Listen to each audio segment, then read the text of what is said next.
Pwersahang isinakayang lalaking yan ng 4 na lalaking may takip ang mga ulo sa isang kotse malapit sa isang bus terminal sa Tagbilaran City, Bohol.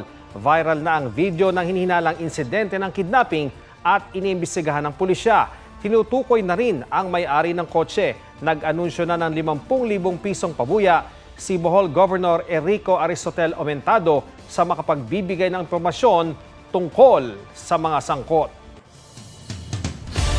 Maghigpit pa po ng sinturon, mga kapuso. Round 2 na bukas ng mega oil price hike. Lagpas 20 pesos na naman ang itataas ng kada litro ng diesel. Sa gasolina, halos 13 pesos to 16 pesos. At sa kerosene, aabot sa halos 9 pesos per liter ang dagdag presyo. Sa komputasyon ng GMA Integrated News Research, kung isasama ang galon ng presyo bukas, maglalaro sa mga presyong ito ang petrolyo sa Metro Manila. Sa gasolina, 76 to 91 pesos per liter sa regular, 77 to 98 pesos naman kung premium. Sa diesel, 91 to 114 pesos per liter. Pinakamataas sa kerosene sa halos 92 pesos hanggang 143 pesos. Posibleng mas mahal pa sa mga probinsya dahil sa gasto sa pagbiyahe ng petrolyo. Kaya ngayong gabi, may mga motoristang pila-pila na sa mga gasolinahan. Ilang kumpanya ng langis ang nagsabing uutay-utay nila ulit ang pagpapatupad ng taas presyo sa linggong ito.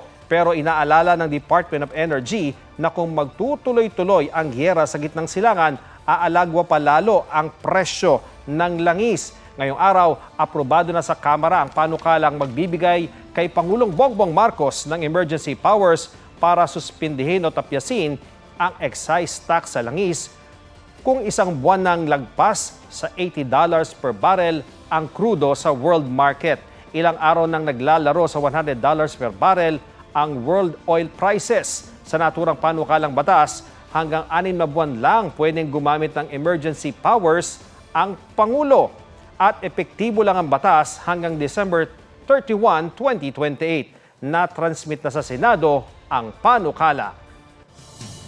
Tukoy na raw ng otoridad ang utak sa tangkang pagpatay sa alkalde ng Sharif Agwak sa Maguindanao del Sur na inasinta ng grenade launcher. Kasunod yan ang pagsuko ng suspect na lookout umano sa pag-atake. Yan ang report ni Oscar Oida.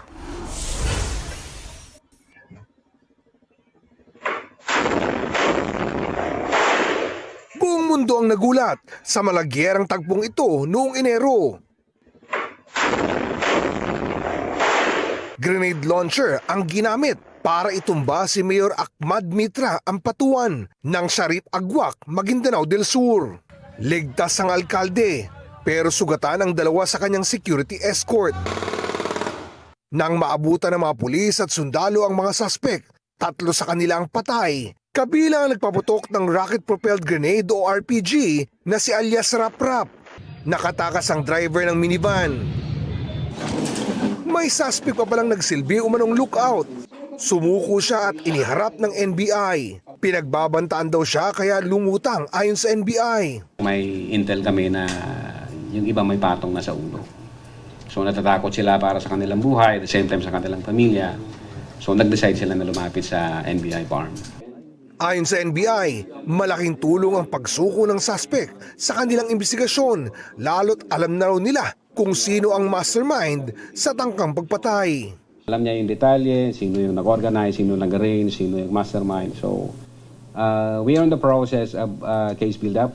And then pag nag-qualify siya sa WPP, then mag-start to kami sa aming documentation. He will be under the protective care of the Bureau until check din namin if he will qualify as a witness sa WPP. So we'll coordinate with the WPP. Oscar Oida, nagbabalita para sa GMA Integrated News. 2 linggo bago ang Semana Santa, kalbaryo na agad ang hatid ng mega oil price hike sa mga biyahero. Tumaas ang pasahe sa mga provincial bus at susunod ang taas singil sa mga city bus. Iminungkahi naman ng ilang kongresista na magpatupad ng libreng sakay sa tren. Narito ang aking report. Maraming turista ang napapamahal sa Baguio. Pero mas mahal na ngayon ang pag-akyat doon. Taas pasahe kasi ang bumungad nitong weekend sa mga pasahero ng provincial buses, mapa-ordinary o air-conditioned, kahit yung mga deluxe at luxury bus. Dahil sa provisional increase, ang biyaheng Baguio mula sa ilang terminal sa Cubao umaabot na ng 760 pesos ang pasahe sa regular bus mula sa dating 641 pesos. Ang first class na dating 1,038 pesos nasa 1,136 pesos na. Iba-iba ang singil depende sa kumpanya ng bus. Malaking problema yan sa estudyanteng si Kisha na lingguhang umaakyat ng Baguio mula Quezon City. Medyo mabigat po especially as a student. So, bukod sa everyday expenses, dumadagdag po yung increase dun sa bus. Sa PITX o Parañaque Integrated Terminal Exchange, nasa 200 pesos ang itinaas ng pamasahe pa Leyte. Maging 200 pesos naman pag Ginubatan Albay. Kaya si Lisa na biyaheng Ginubatan, nag-ordinary bus na para makatipid. Ang taas pasahe naman sa city buses, pinaplansya na bago i-anunsyo bukas ayon sa LTFRB. Iba ang fare structure ng metro buses compared sa provincial buses. Iba rin yung expense basket ng provincial buses compared to the city bus. Hindi sila the same. Pero sino mas magiging mataas, provincial or city? Tingnan natin bukas. Dahil sa pool ang mga tsoper sa pagmahal ng petrolyo, bukas hanggang Huwebes, mamamahagi ang DSWD ng 5,000 pisong ayuda sa 139,000 tricycle drivers sa Metro Manila.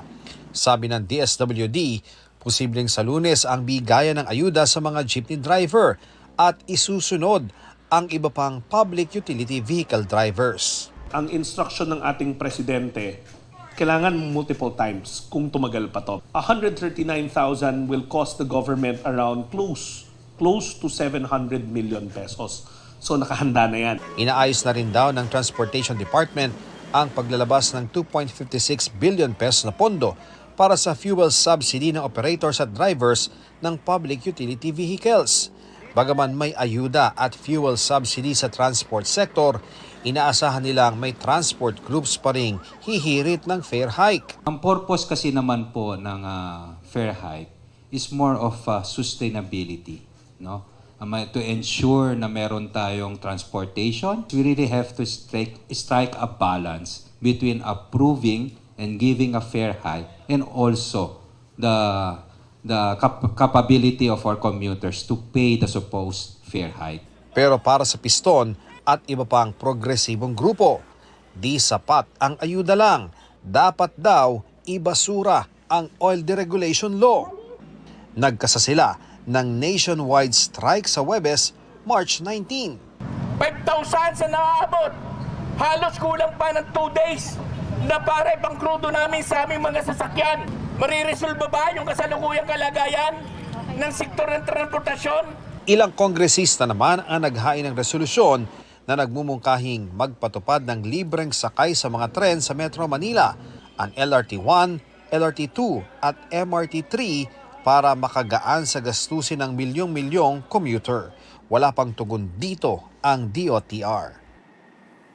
Bagong all-time low ang halaga ngayon ng piso kontra dolyar matapos bumulusok noong Biyernes. Nagsara ang palitan ngayong araw sa 59 pesos and 87 centavos kada US dollar. Sa intraday trading o kasagsagan ng kalakalan, umabot pa ang palitan sa 59 pesos and 95 centavos. Halos 60 pesos na. Sumadsa din ang Philippine Stock Exchange Index sa pagsisimula ng bagong linggo ng kalakalan.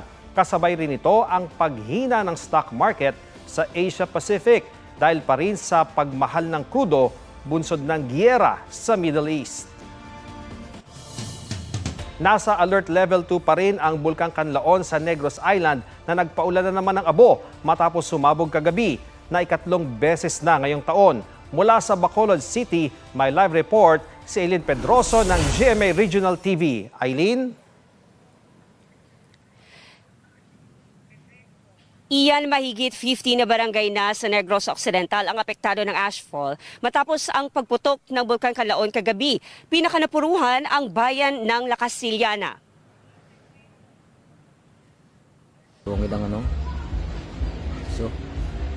Muling nasilayan ng mga taga Negros Island ang delikadong pag-alboroto pasado alas 6 kagabi. Ikinagulat iyan ng ilang taga-barangay biak na bato sa Lacasiliana na nasa labas ng kanilang bahay. Nasunog pa ang mga damo sa paligid ng bulkan. Umulan na naman ng abo, gaya sa mga barangay ng Mansalanao at Cabagnaan sa Lacasiliana.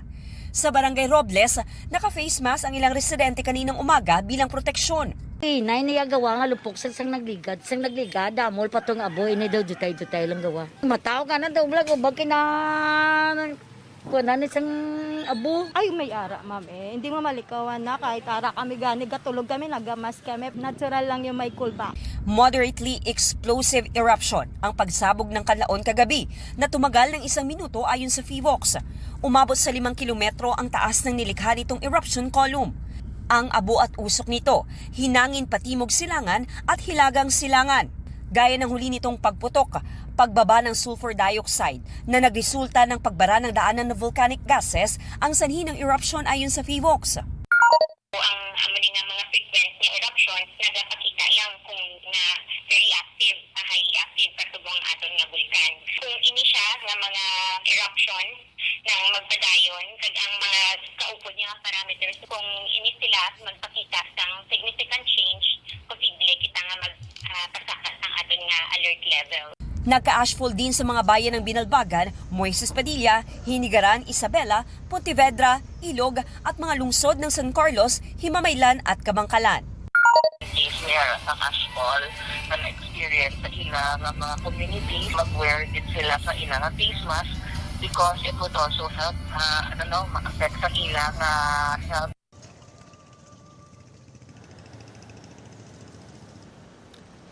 Bukas iyan magiging suspendido pa rin ang face-to-face classes sa bayan ng Lacasiliana. At ipagpapatuloy rin bukas ang paglilinis sa mga kalsada na apektado ng ashfall. Habang ang Moises Padilla LGU inanunsyo na may klase na ulit bukas, March 17. Yan muna ang latest mula dito. Balik sa inyo dyan, Ian. Maraming salamat Aileen Pedreso ng GMA Regional TV. May alok ngayong ₱250,000 si Manila Mayor Isko Moreno para malutas ang kaso ng pagpatay sa retiradong pulis na dati niyang security aide na huli cam kung paano siya itinumba at ninakawan. May report si Marisol Abduraman. Nakuna ng CCTV sa Barangay 134 Balut sa Tondo, Maynila ang pagpasok ng rider na ito sa kalsada nitong hating gabi ng Linggo. May kasunod siyang riding in tandem na maya-maya tumapat sa rider at nanutok ng baril. Tila sinubukang panglumaban ng biktima. Pero 2 putok ng baril ang maririnig. At bago tumakas ang mga salarin, tila may kinuha pa sila sa biktima. Agad sinaklolohan ng mga residente ang biktima, pero dead on arrival na sa ospital ang biktimang si George Capistrano. Ayon sa barangay, sinabi ng ilang nakasaksi na bago tuluyang tumakas ang mga salarin ay tinangay ng mga ito ang mga alahas na suot ng biktima. Bracelet and kwentas daw po. Yung riding in tandem na pumarin dito po sila dumaan. Tapos kumanan po sila dyan sa kanto. Papunta po ng Velasquez. Nabaril din ang isang nakaparadang kotse sa gilid ng kalsada. Retiradong pulis si Capistrano at dating close-in security ni Manila Mayor Isko Moreno. Ngayong araw, nag-alok ang alkalde ng ₱250,000 kapalit ng pagsuko ng suspect sa krimen sa loob ng 48 oras. Pwede rin daw siyang isailalim sa Witness Protection Program kapalit ng pagturo sa gunman. Marisol Abduraman, nagbabalita para sa GMA Integrated News. Ibasura ang impeachment complaints. Laman niya ng tugon ng kampo ni Vice President Sara Duterte ngayong araw na deadline ng kanyang pagsagot sa mga reklamo. Tugon ng bise, ni-recycle lang ang mga akusasyon sa impeachment complaint noong 19th Congress. Git niya, nilabag ang due process at may double standard na ipinatupad sa impeachment complaints laban sa kanya at kay Pangulong Bongbong Marcos. Na-prejudge o nahusgahan na rin nila ang mga ebidensya laban sa bise. Itinuring din umanong na gospel truth ang mga pahayag na nagpakilalang dating security aide ng bise na si Ramil Madriaga na nagsabing naghatid siya ng milyon-milyong pisong pera para sa ilang individual. wala raw ni isang ebidensyang inilabas si Madriaga para patunayan ang kanyang mga aligasyon. Isa-isa ring sinagot ng bise ang ilang aligasyon sa impeachment. Ang mga aligasyon daw kaugnay sa confidential funds hindi nakabatay sa established facts o pinal na findings ng korte. Iginiit ding hindi nasunod ang safeguards na inilatag ng Supreme Court para sa due process. Hindi rin daw pwedeng suspetsa o spekulasyon ang basihan ng reklamo. Kaugnay naman sa umano'y di maipaliwanag na yaman, wala raw nakalagay sa mga reklamo na magpapatunay na nagkamal ng ill-gotten wealth ang bise. Kaugnay naman sa aligasyong nagbanta umanong ipapapatay ng bise ang Pangulo, First Lady at dating Speaker, wala raw patunay na may ganun ngang kontrata at umasa lang daw ang mga complainant sa mga anilay exaggerated conclusion. Kaugnay naman ang aligasyong di niya na ideklara lahat ng kanyang yaman sa kanyang mga salin, nakabatay raw ang mga aligasyon sa mga disclosure na ginawa bago siya naihalal bilang bise. Sa isang pahayag, iginiit ni Committee Member Terry Redon na binigyan ng due process ang bise. Binigyan nga siya ng pagkakataong tumugon pero hindi naman daw sinagot ng bise ang mga aligasyon. Nakalatag din anya ang ultimate facts na may kinalaman sa maling paggamit ng confidential funds, pagbabanta, di maipaliwanag na yaman at paglabag sa requirements ng SALN.